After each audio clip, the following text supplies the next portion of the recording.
કેમ છે મિત્રો? બધા મજામાં? તબિયત પાણી સારા? આપણે આગળ વર્તુળ ચેપ્ટરની અંદર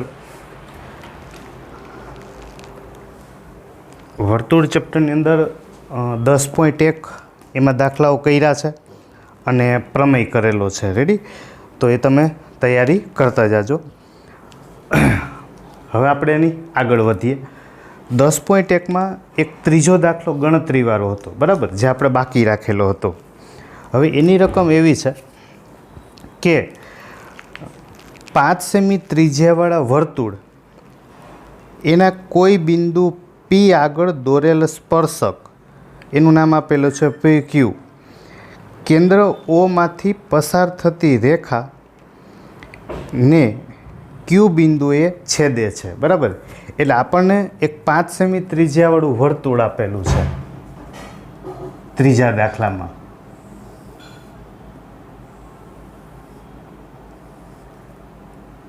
આ એક વર્તુળ, બરાબર. હવે એ વર્તુળ છે એ 5 સેમી ત્રિજ્યાવાળું વર્તુળ છે અને આ કોઈ બિંદુ P, આ O, અહીંયા P આગળ દોરેલો સ્પર્શક,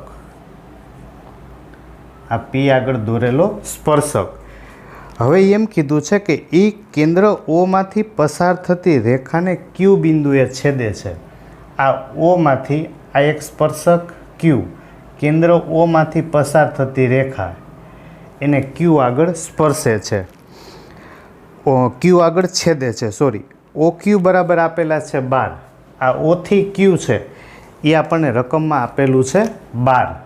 આ OQ આનું માપ આપેલું છે 12. આ OP છે એ ત્રિજ્યા આપણને આપેલી છે 5. તો VQની લંબાઈ કેટલી? આ P થી Q એની લંબાઈ કેટલી?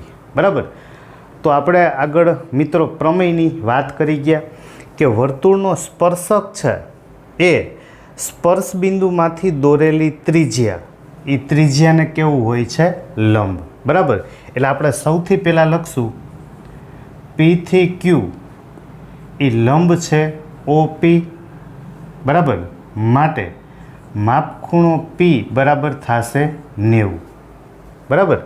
માટે ત્રિકોણ OPQમાં પાયથાગોરસ પરથી આ કાટખૂણો એટલે આ કર્ણ, તો OQ સ્ક્વેર બરાબર OP square plus PQ square આમ મળશે. તો OQ બરાબર છે આપણી પાસે 12, તો 12નો વર્ગ એટલે 144. OP બરાબર 5, એનો વર્ગ 25 પ્લસ PQ સ્ક્વેર. આને આ બાજુ લઈ લઈએ તો PQ સ્ક્વેર બરાબર 144 માઇનસ 25 એટલે PQ સ્ક્વેર બરાબર થશે 119, બરાબર. વર્ગ કાઢી નાખશું તો વર્ગમૂળ,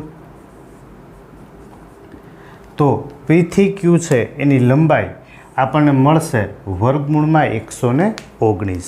રેડી? ચાલો, આ આપણા 10.1માં એક જ દાખલો આપેલો હતો, ત્રીજો. હવે આગળ આ જ નિયમનો ઉપયોગ કરી સ્પર્શક અને કાટખૂણાનો પછી આપણે સ્વાધ્યાય 10.2 લઈએ. નિયમ તો આને આ જ રાખવાનો છે.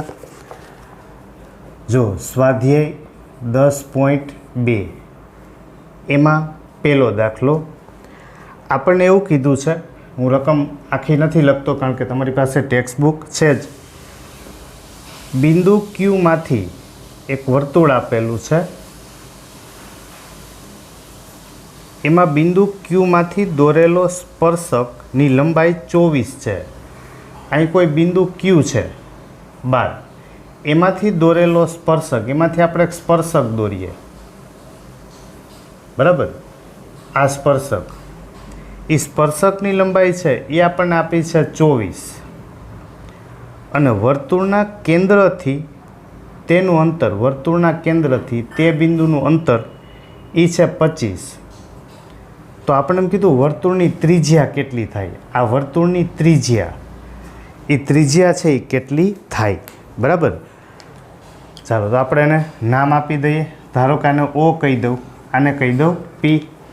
તો ફરીથી રકમ રિપીટ કરું છું. ક્યુ બિંદુમાંથી વર્તુળને દોરેલો સ્પર્શક,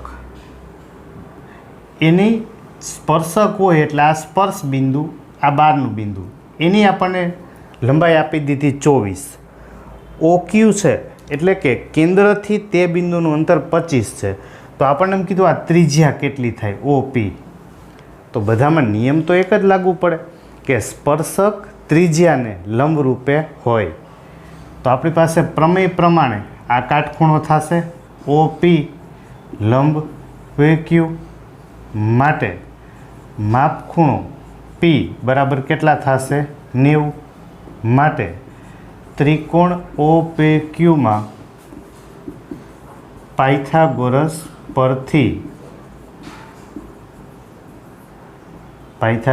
પરથી કર્ણનો વર્ગ, આ કાટખૂણો એટલે એની સામેની બાજુ કર્ણ, તો OQ² બરાબર OP² પ્લસ PQ². તો OQ બરાબર છે 25, તો 25નો વર્ગ કરશો એટલે 625. OP બરાબર ત્રિજ્યા R, PQ બરાબર 24, 24નો વર્ગ એટલે 576. એને આપણે આ સાઈડ લઈ લઈએ તો R² બરાબર 625 માઇનસ 576 બરાબર. તો R² બરાબર થશે 49. જો R² બરાબર 49 હોય તો R બરાબર થશે 7. એકમ આપણને આપેલો હોય સેન્ટીમીટર, તો ત્રિજ્યા છે, ત્રિજ્યા એનું માપ આપણને કેટલું મળશે 7 સેન્ટીમીટર બરાબર. બધા દાખલામાં એક જ નિયમ, સ્પર્શક ત્રિજ્યાને લંબ હોય, એક જ નિયમ લગાડવાનો છે પાયથાગોરસ. રેડી? તમને મેં કીધું આ 3માંથી કોઈ પણ 2 માપ આપેલા હોય, સ્પર્શકની લંબાઈ આપે, ત્રિજ્યા અને આ બહારના બિંદુ સુધીનું અંતર, આ 3માંથી આપણને કેટલા આપેલા હોય, કોઈ પણ 2 બરાબર. ચાલો એના પછી આગળ આપણે બીજા દાખલામાં જઈએ. બીજા દાખલામાં એમ કીધું છે કે આકૃતિ આપણને એક દોરેલી આપી છે. આકૃતિ એમાં બહારનું એક બિંદુ છે T, એક એમાંથી સ્પર્શક દોરેલો છે Tમાંથી, આ બીજો સ્પર્શક બરાબર. એ સ્પર્શકને નામ આપ્યા છે P અને Q. આ કેન્દ્ર છે આપણી પાસે O, આમ, અને વચ્ચે ખૂણો છે એ આપેલો છે 110. આ જે ખૂણો છે એ છે 110. તો હવે આપણને એમ કીધું છે કે આકૃતિમાં TP અને TQ O કેન્દ્રવાળા વર્તુળના સ્પર્શકો POQ બરાબર છે 110 બરાબર. તો ખૂણો PTQ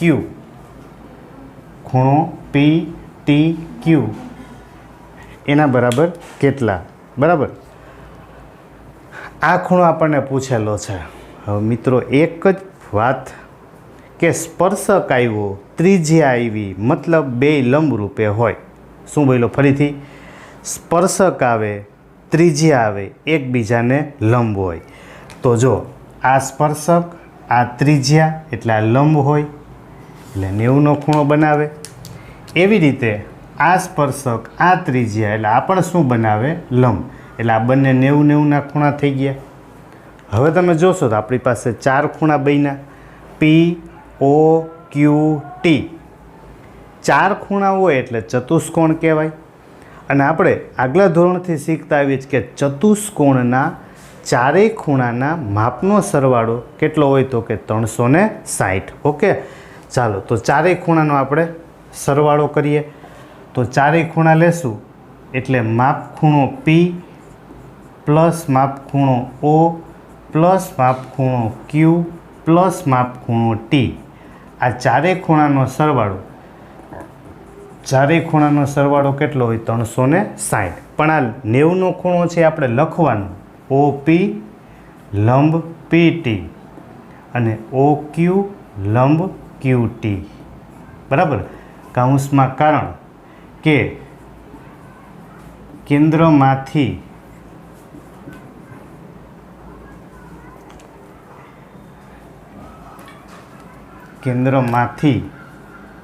સ્પર્શક પર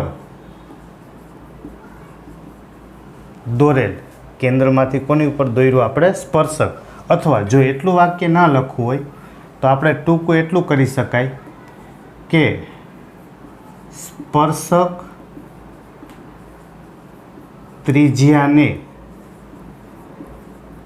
સ્પર્શ બિંદુ આગળ લંબ હોય છે. બરાબર, સ્પર્શક છે આ સ્પર્શક, એ ત્રિજ્યાને સ્પર્શ બિંદુ આગળ કેવું હોય છે? લંબ. બરાબર, ચાલો માપ ખૂણો પી તો કે 90, ઓ તો કે આપણને આપેલું 110, ક્યુ તો કે કાટખૂણો 90 પ્લસ માપ ખૂણો ટી એના બરાબર થશે 360. તો 90 ને 110 એટલે 200 પ્લસ 90 એટલે 290 અને સામે જવા દઈએ તો માપ ખૂણો ટી બરાબર 360 માઇનસ 290. બરાબર, એટલે કે માપ ખૂણો ટી બરાબર કેટલા થશે? 70. જ્યાં ટી છે એની એક બાજુ આપણે જોવા જઈએ તો પી આપેલું છે અને ટીની બીજી બાજુ છે ક્યુ. તો આખો ખૂણો એટલે કે માપ ખૂણો પી ટી ક્યુ, આ ખૂણાનું માપ કેટલું થશે? તો કે 70. બરાબર, તો આ ધ્યાન રખાય કે ચતુષ્કોણ બની ગયો તો ચારેય ખૂણાનો સરવાળો કેટલો થશે? 360. 3 ખૂણા આપેલા છે એમાંથી આપણે ચોથો ખૂણો મેળવી લેશું. ઓકે, ચાલો આ તો 10.2માં. પછી એની આગળ જોવા જઈએ, આ 10.2નો બીજો દાખલો હતો.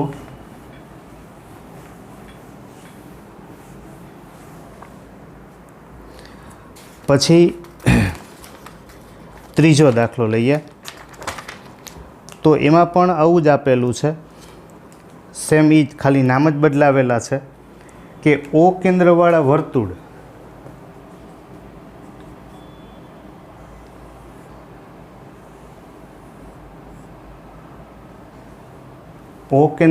વર્તુળને બિંદુ પીમાંથી દોરેલા સ્પર્શકો, એક બિંદુ છે પી એમાંથી દોરેલા સ્પર્શકો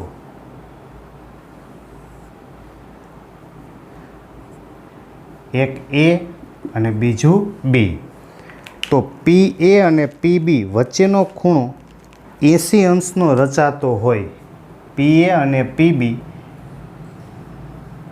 એની વચ્ચેનો ખૂણો 80 અંશનો રચાતો હોય તો માપ ખૂણો પી ઓ એ, માપ ખૂણો પી ઓ અને એ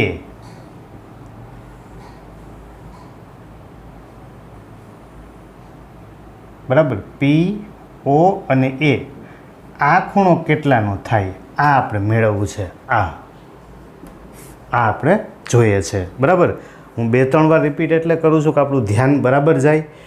પી ઓ એ આ ખૂણો આપણે મેળવવાનું છે. રેડી?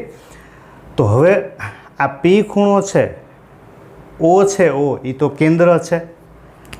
જો ઓ એ છે એ ત્રિજ્યા છે, ઓ બી પણ શું છે? ત્રિજ્યા. એટલે આ ઓપી છે, ઓપી એ ખૂણાનું એ ઓ બી એનો દ્વિભાજક થાય. દ્વિભાજક મતલબ બે સરખા ભાગ થાય. તો અહીંયા દ્વિભાજક થાય તો અહીંયા દ્વિભાજક જ હોય ને. બરાબર, એટલે આપણે પહેલાં લખીએ આટલો અડધો ખૂણો એ પી ઓ, ખૂણો એ પી ઓ બરાબર, માપ ખૂણો એ પી ઓ એ કેટલો થશે? તો કે આખો ખૂણો છે આપણી પાસે એ પી બી આખો ખૂણો એના કરતાં અડધો. રેડી? નિરાતે જોતા જાજો. તો એપીબી બરાબર 80, એને ભાંગ્યા 2 એટલે એ થઈ ગયા 40. ઓકે, એ પી અને ઓ આ ત્રિકોણની અંદર આ જે ખૂણો છે એ આપણને કેટલો મળ્યો? તો કે 40. બરાબર, ચાલો આટલો ખૂણો મળી ગયો 40. બરાબર, ટૂંકમાં કાંઈ નથી, આખું 80 છે, અડધું કર્યું પણ આપણે લખવું પડે.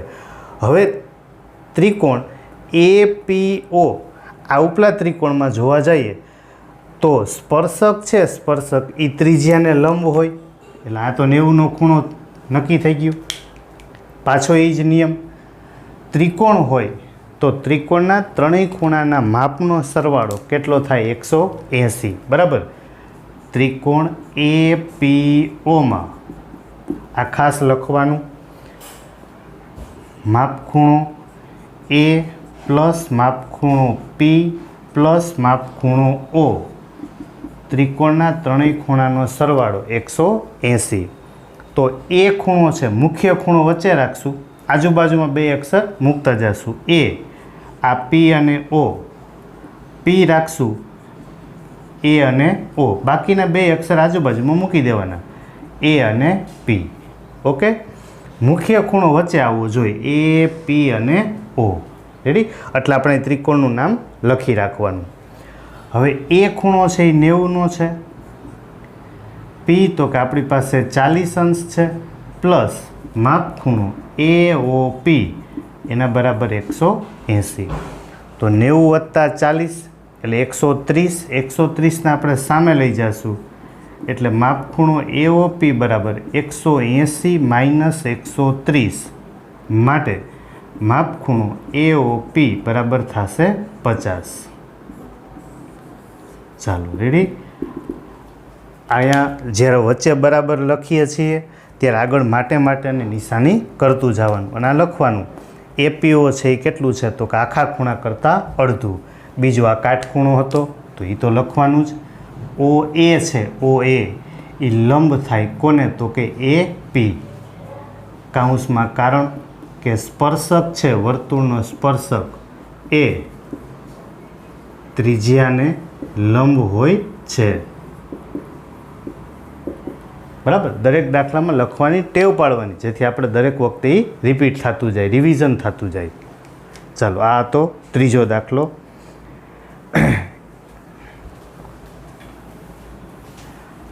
એનાથી આગળ જોઈએ તો ચોથો દાખલો છે એ સાબિતી છે, પાંચમો દાખલો પણ સાબિતી છે. એની આગળ આપણે છઠ્ઠો દાખલો લઈએ. સાબિતીના દાખલા આપણે વચ્ચે નહીં લઈએ. છઠ્ઠા દાખલામાં એવું આપેલું છે કે વર્તુળના કેન્દ્રથી 5 સેમી અંતરે આવેલા, વર્તુળના કેન્દ્રથી 5 સેમી અંતરે આવેલું બિંદુ એથી દોરેલા સ્પર્શકની લંબાઈ 4. બરાબર. ચાલો, તો એ દાખલા નંબર 6 બધા એક જ ટાઈપના દાખલા છે.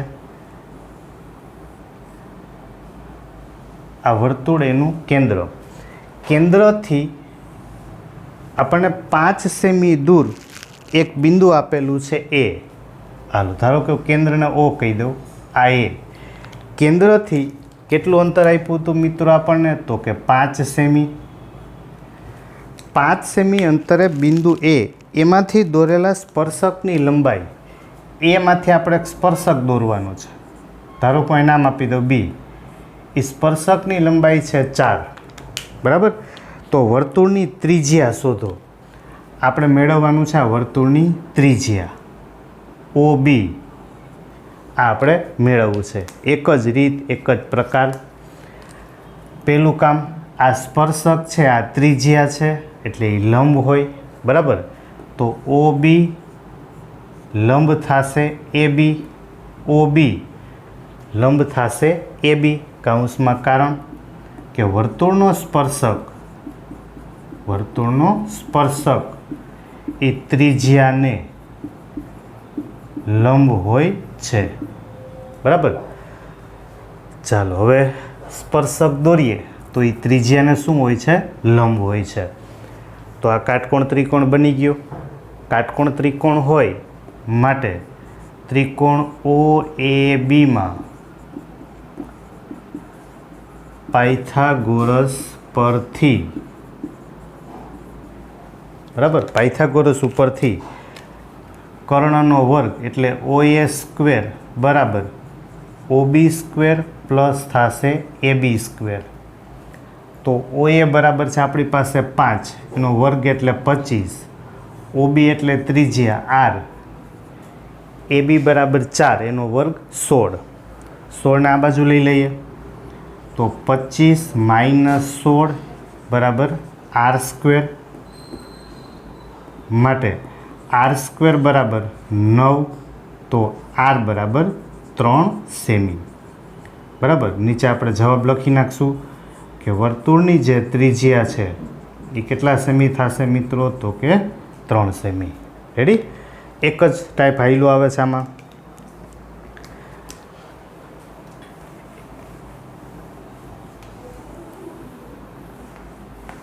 ચાલો આપણે છઠ્ઠો દાખલો ગણ્યો. એની આગળ 7મો દાખલો છે. તો 7મો દાખલો શીખતા પહેલાં આપણે એક થિયરીનો પોર્શન નાનકડો એવો શીખશું. અત્યાર સુધી જે આપણે દાખલા ગણ્યા એમાં આપણી પાસે એક જ વર્તુળ આવતું હતું. બરાબર. હવે આપણે એકમાંથી બીજા વર્તુળનું મતલબ 2 વર્તુળની વાત કરશું. નિયમ કાટકોણ ત્રિકોણનો જ રાખશું. જોજો, એક વર્તુળ છે, એક વર્તુળ, એની અંદર બીજું વર્તુળ છે. તો આ 2 વર્તુળ છે એના કેન્દ્ર સરખા છે. તમે જુઓ, બેયનું કેન્દ્ર એક જ સરખું છે. ધારો કે હું કેન્દ્ર છે એને નામ આપી દઉં O. તો બંને વર્તુળના કેન્દ્ર સરખા છે પણ ત્રિજ્યા જુદી જુદી છે. એક વર્તુળ છે એની ત્રિજ્યા નાની છે, બીજા વર્તુળની ત્રિજ્યા મોટી છે. તો એવા વર્તુળો કે જેના કેન્દ્ર સમાન હોય પરંતુ ત્રિજ્યા જુદી જુદી હોય તો આવા વર્તુળોને સમકેન્દ્રી વર્તુળ કહેવાય. કેવા વર્તુળ કહેવાય? સમકેન્દ્રી. સમકેન્દ્રી વર્તુળો એટલે કેવા? તો કે જે વર્તુળોની ત્રિજ્યા સમાન ન હોય. ત્રિજ્યા છે એ સમાન ન હોય પણ કેન્દ્રો સમાન હોય. બરાબર. એવા વર્તુળો કે જેની ત્રિજ્યા છે એ સમાન ન હોય પણ કેન્દ્ર કેવા હોય? સમાન. એટલે એનું નામ આપણે પાડી દીધું સમકેન્દ્રી. સમ એટલે સરખું, કેન્દ્ર સમાન હોય, કેન્દ્ર સમાન હોય પણ ત્રિજ્યા કેવી હોય? અલગ અલગ. રેડી? આના ઉપરથી બીજો એક આપણે વર્તુળનો પ્રકાર બનાવી શકીએ. જોજો, બીજા વર્તુળમાં હું નામ આપું એકરૂપ વર્તુળો. એકરૂપ વર્તુળ એટલે શું? તો કે આ જે વ્યાખ્યા લખી છે એના કરતાં 2 શરત છે ને ઉલટી કરી નાખો.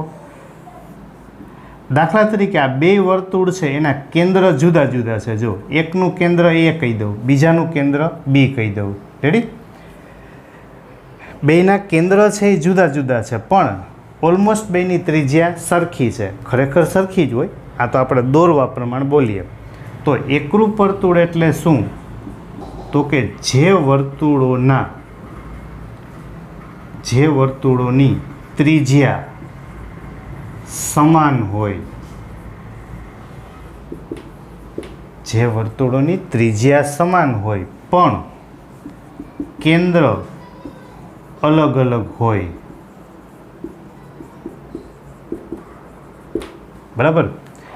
જે વર્તુળોની ત્રિજ્યા, ધારો કે આની ત્રિજ્યા 2 હોય તો આની ત્રિજ્યા કેટલી હોય મિત્રો? 2. કેન્દ્ર સમાન હોય? તો કે નહીં, કેન્દ્ર બેયના જુદા જુદા છે પણ ત્રિજ્યા સમાન હોય? તો કે હા. કેન્દ્ર સમાન હોય તો સમકેન્દ્રી અને ત્રિજ્યા સમાન હોય તો એને આપણે કેવા કહેશું? એકરૂપ વર્તુળો. આપણે સૌથી પહેલાં જ છઠ્ઠા ચેપ્ટરમાં વાત કરી ગયા હતા કે એકરૂપ એટલે બેયનો આકાર અને માપ સમાન હોવા જોઈએ. આમાં આકારે સમાન છે અને માપ પણ સમાન છે તો આવા વર્તુળોને આપણે કહેશું એકરૂપ વર્તુળો. ઓકે.